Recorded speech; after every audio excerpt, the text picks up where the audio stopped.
Breaking news చూస్తున్నాం. Drugs కేసులో శ్యామ్ కే నాయుడిని విచారణ జరిగింది. తన న్యాయవాదితో పాటు సిట్ కార్యాలయానికి వచ్చిన శ్యామ్ కే నాయుడిని నిన్న దర్శకుడి పూరి జగన్నాథ్ ఇచ్చిన సమాధానాల ఆధారంగా సిట్ అధికారులు ప్రశ్నించినట్లు తెలుస్తోంది.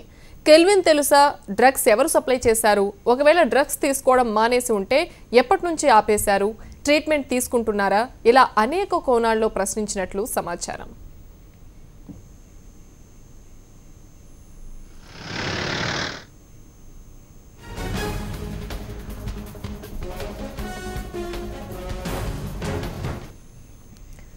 డ్రగ్స్ కేసులో శ్యామ్ కే నాయుడు విచారణ ముగిసింది. తన న్యాయవాదితో పాటు సిట్ కార్యాలయానికి వచ్చిన శ్యామ్ కే నాయుడిని నిన్న దర్శకుడి పూరి జగన్నాథ్ ఇచ్చిన సమాధానాల ఆధారంగా సిట్ అధికారులు ప్రశ్నించినట్లు తెలుస్తోంది. కెల్విన్ తెలుసా? డ్రగ్స్ ఎవరు సప్లై చేశారు?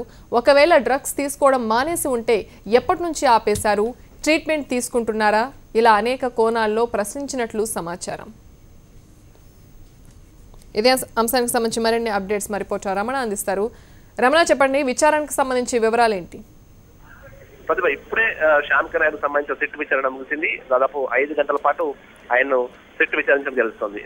ముఖ్యంగా ఏదైతే కొరియర్ సంస్థల ద్వారా డ్రగ్స్ హైదరాబాద్ కు సప్లై అయింది, ఆ సప్లైని శ్యామ్ కే నాయుడు స్వయంగా చేసుకున్నారు అనేటువంటి ఒక మెయిన్ ఏదైతే ఆరోపణ ఉందో దానికి సంబంధించి ఆల్రెడీ సిట్ సేకరించిన ఆధారాలను బేస్ గా చేసుకుని మొత్తంగా ఈ యొక్క మరి సిట్ విచారణ కొనసాగింది. 5 గంటల పాటు జరిగిన ఈ విచారణలో పలు కీలక విషయాలకు సంబంధించి క్లారిటీ తీసుకునే ప్రయత్నం అయితే సిట్ చేసిందని చెప్తున్నారు. ముఖ్యంగా కెల్విన్ తో ఉన్న సంబంధాలతో పాటుగా తను ఏవైతే డ్రగ్స్ ఆన్లైన్ లో ఉన్నాయో అలాంటి వాటిని తాను స్వయంగా వాడారా లేక ఇంకెవరికైనా సప్లై చేశారా అనే విషయాలను ఆయన ద్వారా తెలుసుకునే ప్రయత్నం సిట్ చేసింది. ప్రతిభ, అయితే పూరి జగన్నాథ్ విచారణ ఈ విచారణకి ఏమైనా వ్యత్యాసం కనిపించిందా?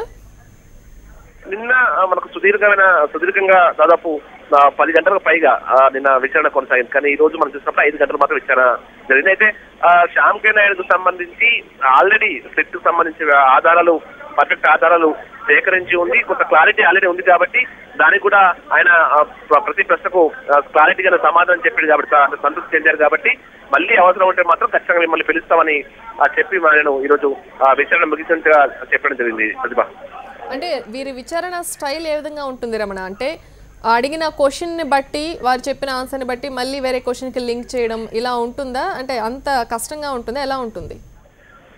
ప్రతిభ, అంటే ఏదైతే ఇప్పటివరకు జరిగిన దర్యాప్తు ఉందో ఆ దర్యాప్తులో ఆల్రెడీ సెట్ సేకరించిన ఆధారాలు, ఆ తర్వాత ఆల్రెడీ అరెస్ట్ అయిన నిందితులు ఉన్నారు, ఆ నిందితులు ఇచ్చినటువంటి కొంచెం ఇన్ఫర్మేషన్ ఇవన్నిటిని కూడా కలెక్ట్ చేసుకుని ఆల్రెడీ నిందితులు కొంతమంది చెప్పిన దాని ప్రకారం కావచ్చు, నిందితుల కాల్ డేటాలో వీరికి సంబంధించిన ఫోన్ నెంబర్లు, వీరు వాట్సాప్ చాటింగ్ చేసినట్టుగా ఆల్రెడీ ఆధారాలు ఉన్నాయి. వీటన్నిటికి సంబంధించి ఈ రోజు శ్యామ్ కే నాయుడుకి సంబంధించి కూడా ఆరోపణ ఉంది కాబట్టి శ్యామ్ కే నాయుడు పిలిచారు. మీకు కెల్విన్ తో ఎలాంటి సంబంధం లేదు, కెల్విన్ ఫోన్ లో మీ ఫోన్ నెంబర్ కారణం ఏమిటి, ఆ తర్వాత ఏవైతే కొరియర్ సంస్థల ద్వారా ఈయనకు వేరే ఫారిన్ దేశాల నుంచి ఎక్కడి నుంచి అయితే డ్రగ్స్ సప్లై అవుతుందో అలాంటి దేశాల నుంచే ఈయనకు డ్రగ్స్ కవర్స్, ముఖ్యంగా కొరియర్ కవర్స్ వచ్చినట్టుగా గుర్తించింది ఈ సిట్. కాబట్టి వాటికి సంబంధించి క్లారిటీ తీసుకునే ప్రయత్నం చేసింది. ఏం తీసుకొచ్చారు మీరు, ఆ కొరియర్ల ద్వారా ఏమి తెప్పించుకున్నారనే విషయాన్ని క్లారిటీ తీసుకునే ప్రయత్నం చేశారు. ఆల్రెడీ ఏదైతే కొన్ని ముఖ్యమైన కొన్ని వెబ్సైట్ల ద్వారా, కొన్ని ఆన్లైన్ సంస్థల ద్వారా మీరు డ్రగ్స్ కొనుగోలు చేసినట్టుగా ఆరోపణలు ఉన్నాయి. ప్రస్తుతం జరిగినటువంటి LSD సంబంధించిన డ్రగ్స్ అంతా కూడా ఎక్కువ శాతం కొరియర్లతోనే వచ్చింది. అందులో శ్యామ్ కే నాయుడుకి సంబంధించి కూడా అతను కూడా ఈ విధంగానే కొరియర్ ద్వారానే డ్రగ్స్ పెద్ద మొత్తంలో నగరాన్ని తీసుకువచ్చారనే ఆరోపణ సెట్ చేస్తోంది. దానికి సంబంధించి కొన్ని ఆధారాలు కూడా సెట్ సేకరించి ఉంది.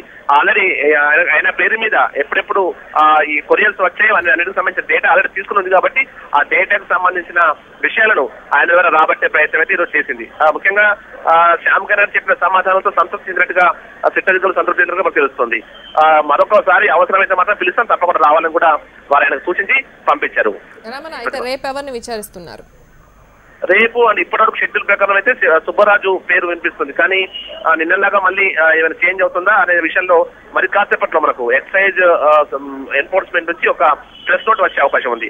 దాని ద్వారా మరింత క్లారిటీ వచ్చే అవకాశం ఉంది. Right Ramana, thank you. సంతోషం ఎక్కువైనప్పుడు, బాధ కలిగినప్పుడు